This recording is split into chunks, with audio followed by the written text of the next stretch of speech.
Okay, so we have a substantial JWE3 leak because the entire game leaked. Pre-order copies have started arriving, physical copies, and people are able to play it. So, the prominent leaker, so to speak, I mean, he's got the game in hand. He's not really leaking, right? Is Quit Environmental 220 on Reddit. We're going to look at particularly this footage he posted of the game's menus. There's a lot to learn from this, and there's some disappointments we'll see too. Um, First, quick overview on the menu stuff here before we watch the actual footage. No custom challenge mode. That's the first major disappointment. No species viewer. Less of a disappointment, but it is convenient to actually look through and like pick out skins ahead of time. So yeah, there's also gameplay footage and other screenshots you can find on the Reddit. We're not going to cover those because they're not too substantial. The big thing is the confirmation that there are no babies for the Frontier variants.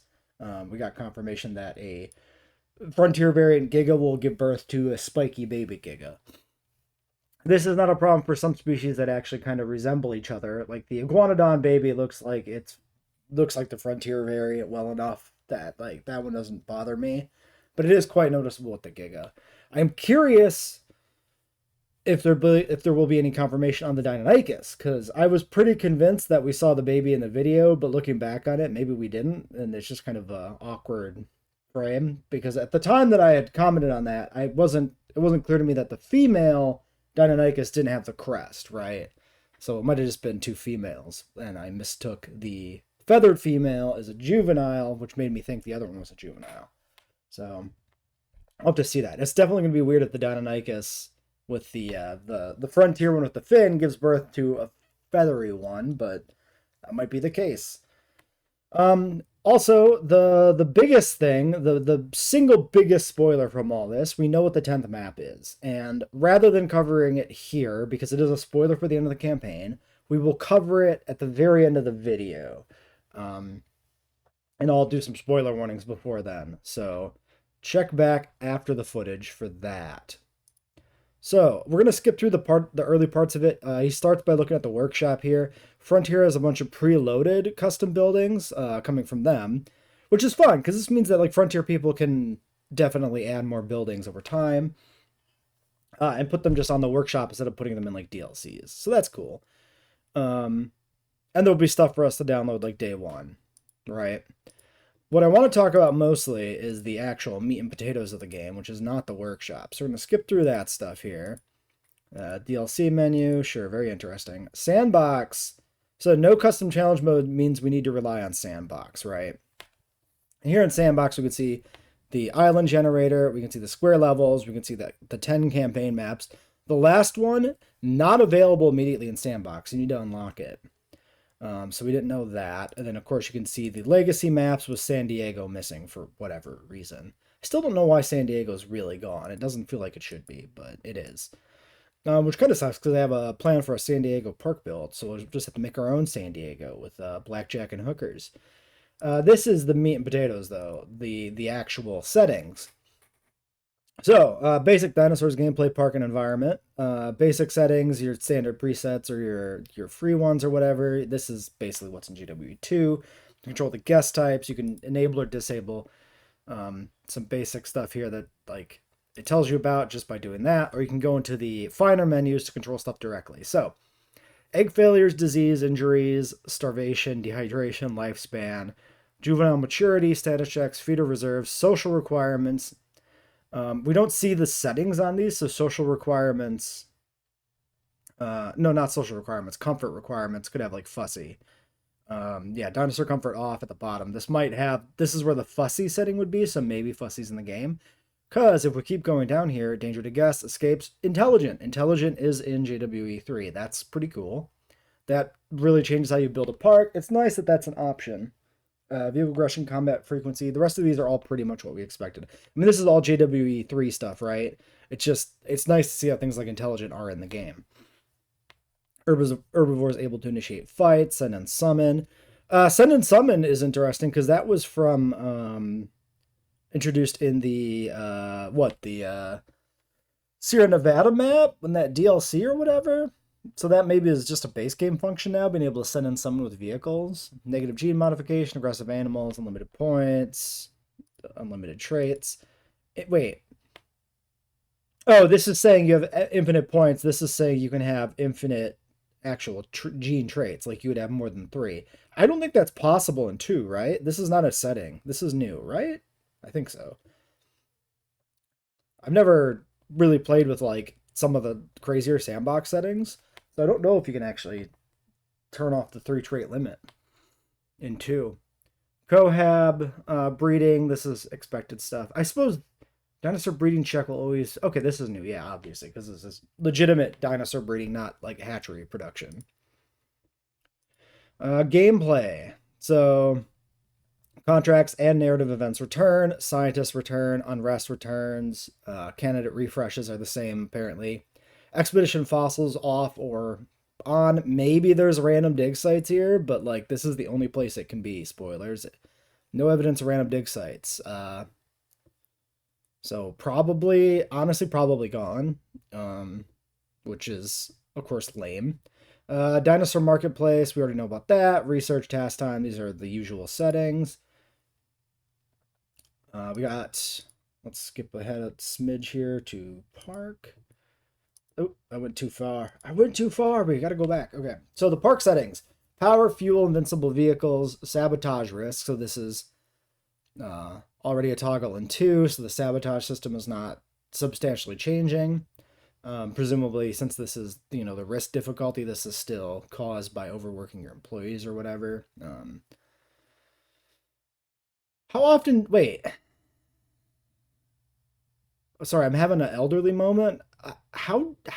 What actions actually raise sabotage in JWE2? You know what? Let's not worry about it.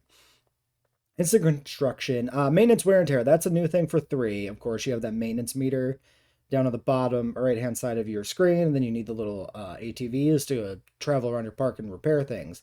Rather than damage only coming from storms, there's progressive wear down, which seems fine as a mechanic, especially if it can be mostly automated and it just becomes a finances thing, and you don't have to worry about micromanaging a bunch of like damage. Cash, appeal difficulty, expected, guest count, income target, income tax. So at least in the case of 3, we are launching with income tax and Sandbox, because I'm pretty sure in 2 we didn't have this. 2 launched with Sandbox just being Sandbox and like no custom challenge mode, so there was not a good way to just kind of customize your own park settings. So what to me this means, like we've got all the Sandbox settings we kind of expect to see. We can get environment on here too. It's not super interesting. Weather, time, day, night, terrain, color grading. This is all the same stuff. The fact that we do have all these settings in Sandbox by default and no sign of custom challenge mode maybe means we don't get custom challenge mode at all, because it doesn't, technically custom challenge mode doesn't add anything that can't be in Sandbox. Fundamentally, they're the same system. But the only difference is custom challenge mode doesn't allow you to alter your settings after you start a map. That is truly the only fundamental difference. There are settings in Sandbox and challenge mode that are different, and the stats they function with is different. Doing a Jurassic difficulty Sandbox run versus a Jurassic difficulty custom challenge mode run are dramatically different in JWE2 because the economy requirements are dramatically different. And the reason for that is fundamentally bullshit. There's no reason they should be different. They just did it that way. Which means, ultimately, if they would have been a little better on balancing custom Sandbox and custom challenge mode to be similar to each other with the same settings, there would have been really no need for one over the other. Which is why I think it's very plausible custom challenge mode doesn't return. And ultimately, I'm okay with that. Like, I don't really have any problem doing a Sandbox run that's been tweaked to play like challenge mode versus just doing a challenge mode run. Now this is where my interest lies, though.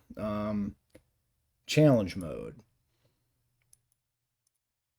So we've got 1, 2, 3, 4, 5, 6, 7, 8, 9. 9 challenge modes. These are 9 challenge modes based off, it looks like the first 9 campaign levels, so none for the 10th level. They reward scenery items, which is different than 2. So let's go through and spoil these for ourselves, shall we? Also looking forward to if there's anything at the end of this video. This is where I stopped watching because this was when I got to this. I was like, oh, we have stuff we can talk about. So we've got Hawaii camera work. So presumably this is paleo photography, idyllic spots, capture the beauty, try not to spook the wild. This is the California challenge mode, just redone in 3 in Hawaii. So jump in the car, you have like a timer, you travel around, take pictures, and that's the whole thing. Not very interesting. I can appreciate having a different, like this is a good thing to have in the game is like a different one of, but it's not replayable. It's not super interesting. Dolomites, picturesque valley in the Dolomites. So this is the Biosyn map. It looks snowy, which is interesting. Are we gonna get snow in the Dolomites map now? Also, I mean Dolomite Sanctuary, Biosyn Sanctuary. It's just they don't have the Biosyn label because Biosyn's been kicked out at this point in the timeline. So no synthesis or breeding on site and a constant influx of dinosaur deliveries to manage. Okay, that's cool. That's cool. That's cool. So this is you get to play the sanctuary role and you're just taking in dinosaurs and settling them in.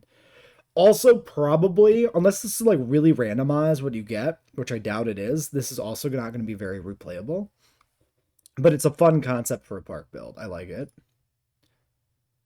Then he goes back to that, and he goes back to this because he scrolled too fast, I guess. Clark County finances. Financially competing with Las Vegas has proven impossible and inherited their meager bank account underdeveloped park. Can you turn it around? So this is your Takano style park build of like this park is cooked, it's doing bad. You gotta sell off most of it and build up from like essentially nothing, right? Maybe capture some wild dinosaurs, or maybe you already start with dinosaurs. You would assume you start with dinosaurs in the pens for it to be an existing dinosaur zoo. Again, a JWE2 concept for a challenge mode. Not very replayable, and yeah, not really breaking any new ground here. Sichuan Safari. You've been Sichuan, like the probably Sichuan. Very large map. You've been tasked with creating a vast safari in the Sichuan Basin, meaning that guests will be more enclosed than the dinosaurs. Interesting. Okay, so this is the JP3 park build, challenge mode specifically, where you have these explicit building areas and then you build the safari in between those where you can just place like tour tracks, right? So this is that again. This is a little more rebuildable. I would be very curious to see how this plays out because the safari style parks were hideously annoying in 2 because of territory decay and everything. So hopefully, like if safari parks actually work out better in 3, it'll be nice. Hopefully the fact that they brought back a safari style park means these work a little bit better because I mean the JP3 map was not that big. This says very large. If this is a very large open map, like circular kind of, and then we have to build unlimited corners and build safaris between things, this could be like awful to play depending on how territory decay and panic and shit work out. Nusa Tenggara Outbreak. This is the Indonesia map. Try to contain dangerous, intelligent dinosaurs. No surprise they broke out and overwhelmed the facilities. Security of this archipelago is in your hands. Good luck. So this is going to be a little similar to Clark County, where you've got a pre-built park. It's damaged in this case, and there's going to be some intelligent carnivores roaming, and then you got to contain them. All right. Katsuyama Containment. Going from outbreak to containment, huh? Beautiful site in Katsuyama, overrun with wild carnivores. Your job to contain them, keep the area secure. Limited fencing. Ooh. Natural enclosure, your best bet at bringing the site under control. Okay, that's a new one. That's a new twist. That's cool. A little similar to the last one, being like carnivore-centric, but in this case, like, natural enclosure focus with limited amount of fence you can add is pretty sick. Cool. This is the first one that's like, oh shit, I want to play that. This is the first one that's like really getting me excited for this. The other ones are like, they're fine, but they're like things we've seen before, right?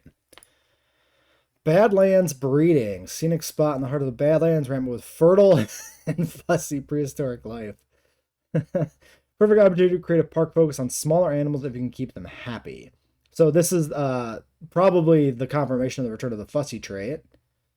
And then this looks to be like a limited small creatures roster, and seemingly would have some emphasis on breeding, but the description actually doesn't really bring it up beyond the fertility. So I wonder if there's going to be. I think it's certainly plausible for there to be like a challenge mode where you can't make new animals and you can only breed them. So maybe this is like that. It's just not in the description per se. These names kind of suck. I'm not gonna lie. Badlands breeding, Azor's poor management. These are like not great descriptions for titles. Some of them are fine, but like this one in particular seems like a really weird name for a challenge mode. First glance, the Azor site seems well constructed, but the closer you look, the more issues. Maybe Azor scientists are easily disgruntled. Okay, so this is the, you know, your standard challenge mode situation where your scientists are pissy. So this is going to be like the, you know, sabotage centric one or whatever. Very small map. Interesting. The Azores, of course, being the site that was planned for Jurassic Park Europe. And finally, San Alberta's fixed layout. Oh, interesting. Ban genetic modification and any changes to their perfect quotation marks fence layout. Fun. Okay, so you got to use the fences you've been given, and you can't build any new ones. Fascinating. Okay, cool. Yeah, no, I'm down with that. So that's another one that's like newer conceptually. So we got two challenge modes that are breaking some new ground here. I'm happy to see it. You know, this really could have been like a rehash of a lot of the old challenge modes. They didn't need to like really do new stuff. So I'm glad that they are doing some new things. All right. Well, that's the last thing I had to cover currently. Let's go ahead and do a spoiler warning for the final campaign map. Spoiler warning, spoiler warning, spoiler warning. 10, 9, 7, 4, 3, 2, 1. There it is. Lockwood Estate, California is the 10th map.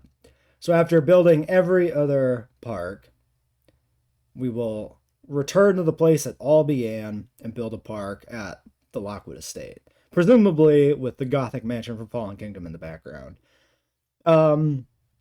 Sure, this sounds perfectly fine as a final map. I think a return to Sorna would have been more exciting from like a campaign story perspective or something. But I'm not opposed to this. This is a fairly unique location from the film franchise that hasn't been covered previously. So yeah, go for it. Alright, well, that's the end of the video. Join us for the JWE3 launch, where I plan to stream most of the day, all the day, some of the day, quite a long time. I plan to stream as long as I reasonably can. Starting with a campaign, and that'll be on Tuesday the 21st, the launch day. It comes out at 9 a.m. Central U.S. time. As hyped as I am, I'm not getting up at 9 a.m. I'm not streaming at 9 a.m. So I'll probably get up a little bit later and target streaming it from like noon to 10 or something like that. We'll do a super long stream. So that's the plan. So yeah. We'll see if any more news leaks before then, and if we need to do another one of these videos to cover it, but that's it for now.